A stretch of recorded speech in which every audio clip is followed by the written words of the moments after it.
Hey everybody, welcome to Disneyopolis. I'm Bryan, and we are back at City Hall for another fantastic show. My best pal Paper Duffy's still hanging out with the Mickeys over here, and we have a very interesting show today.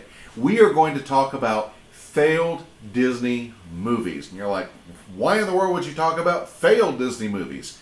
Because they're interesting, and we can learn some things from that. And when I'm talking about failure, I'm talking about one of two categories. Either the critics hated it, or it didn't make enough money to justify its budget, or didn't make back the money that was put into it. When I'm looking at critical failure, we're going to use the scores provided by Rotten Tomatoes. Rotten Tomatoes rates movies based upon what critics and the public think, and they assign them a score based upon that. So the lower the score, the more critics and public hated it. The higher the score, obviously means they loved it even more. So let's jump right in. The first movie we're going to take a look at is 2010's Prince of Persia, The Sands of Time, which was based on a video game. This has a Rotten Tomatoes score of 36%. The budget for it was somewhere between 150 and 200 million, and it brought in 336.4 million, well below what Disney was anticipating this movie would bring in. Had star power: Jake Gyllenhaal, Gemma Arterton, Ben Kingsley, who is an Academy Award-winning actor, and then Alfred Molina, who is typically a pretty bankable movie star. But the public nor the critics were having it with this movie. It was panned widely, in spite of some really fantastic action scenes and some great cinematography. It just didn't catch on with the public, and that's why it's our first failed Disney movie. Our second failed Disney movie also came out in 2010. This has a Rotten Tomatoes score of 41%, so not a whole lot better. Kind of a rough year for Disney movies, all things considered. This was The Sorcerers Apprentice, which if you're a Disney fan, you know that is based off of a character played by Mickey Mouse in the movie Fantasia, which in and of itself was a critical box office failure at the time that it came out. This movie was budgeted for $150 million, and it only made $215 million at the box office. So it made enough to cover its costs, but not the cash cow that Disney was hoping that it would be. A lot of promotion went into this movie. I can still remember all the ads everywhere you looked. This one starred Nicolas Cage, Jay Baruchel, Alfred Molina again, Teresa Palmer, and Monica Bellucci. Not a bad movie in and of itself. As a matter of fact, I rather enjoyed it. Had some funny interplay between a couple of the main characters, some great special effects, but at the end of the day, just nobody really cared to go see it. It was overshadowed by several other movies that came out around the same time. Again, our second pick for a failed Disney movie is 2010's The Sorcerer's Apprentice. Up next, our third pick is 2002's Treasure Planet. Now, this actually had probably the highest Rotten Tomatoes score of any of the movies we're looking at, 69%. Its budget was $140 million. It only made $109 million. So in this case, it truly was the money that makes it a box office bomb, as the case were. This actually starred a very young Joseph Gordon-Levitt, had Emma Thompson, Brian Murray, David Hyde Pierce, Martin Short. So, no shortage of big names, lending their voices to this movie. And, it was a good movie, which is evidenced by the 69% on Rotten Tomatoes, but it wasn't great. And I think a lot of people really grappled with the fact that this was a combination of a pirate movie kind of set in the future, in outer space, as it were.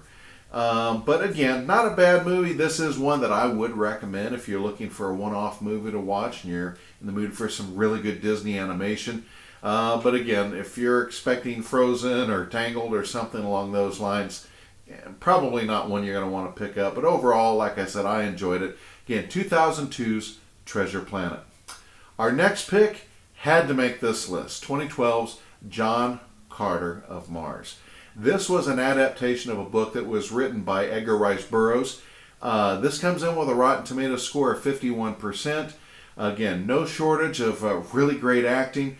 Taylor Kitsch, Mark Strong, Lynn Collins, Samantha Morton, even Willem Dafoe.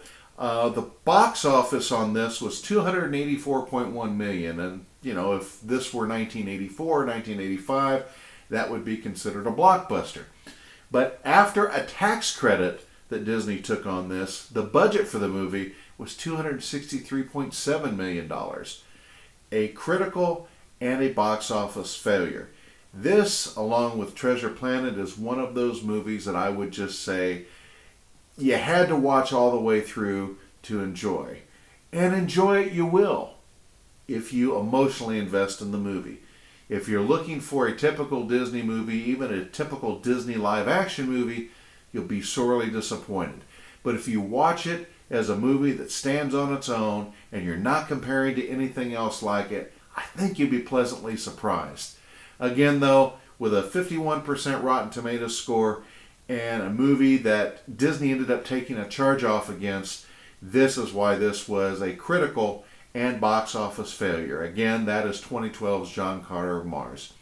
And our final movie we're going to take a look at as a failed Disney movie is 2011's Mars Needs Moms. This had Seth Green, Dan Fogler, it also had Joan Cusack, and it is probably the worst movie of the bunch as far as both box office and critical.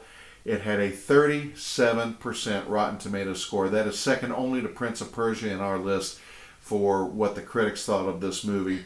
They didn't like it, and the public didn't like it either. People stayed away by the multitudes. That's just the only nice way to put it. And it has the biggest disparity of box office to budget. Its budget was $150 million. Its box office was $39 million. A failure on every sense of the word. Some good animation, a fair cast. They did the best with what they had to work with, but it just didn't come together. So that's why Mars Needs Moms is our final pick for a failed Disney movie.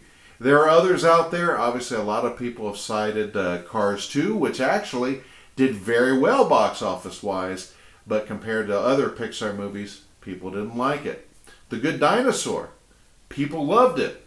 Critics hated it. Didn't make a whole lot as far as box office is concerned. I'd be interested to hear what your picks are for failed Disney movies. What your picks are. See what I did there?